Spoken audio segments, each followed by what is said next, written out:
voir comment nous nous bagarrons contre les différents microbes qui tentent de coloniser notre corps, voyons déjà qui sont nos soldats, c'est-à-dire quelles sont les cellules et les organes qui vont nous aider à lutter contre les infections.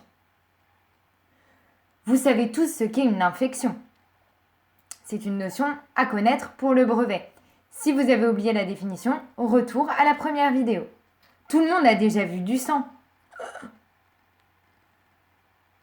Mais en avez-vous vu au microscope? Lorsqu'on observe du sang au microscope, on remarque qu'il est composé de deux types de cellules. Certaines sont petites et plus nombreuses, elles n'ont pas de noyau. Ce sont les hématies ou les globules rouges.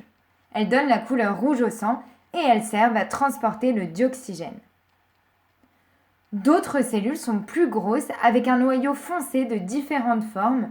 Ce sont les leucocytes ou les globules blancs. Notre chère amie Estelle a été malade pendant les vacances. Voici son sang observé au microscope pendant la maladie et après.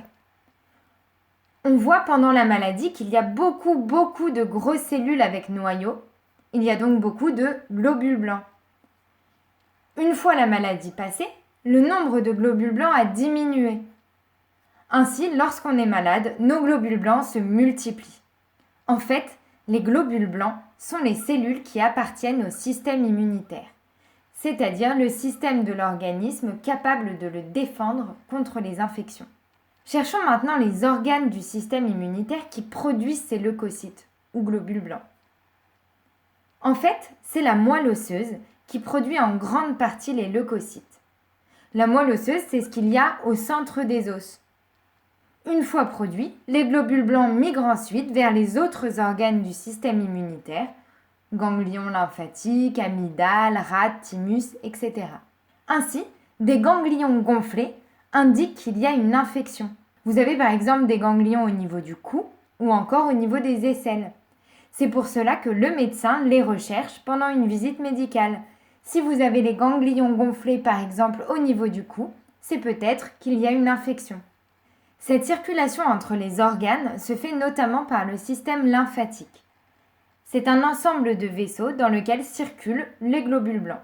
Donc, retenez que nos cellules immunitaires, les globules blancs, sont produits par la moelle osseuse, circulent par les vaisseaux lymphatiques, jusqu'à rejoindre d'autres organes, comme par exemple les ganglions lymphatiques. N'oubliez pas de télécharger la petite fiche bilan disponible en description de la vidéo, elle vous sera utile pour le brevet. À bientôt!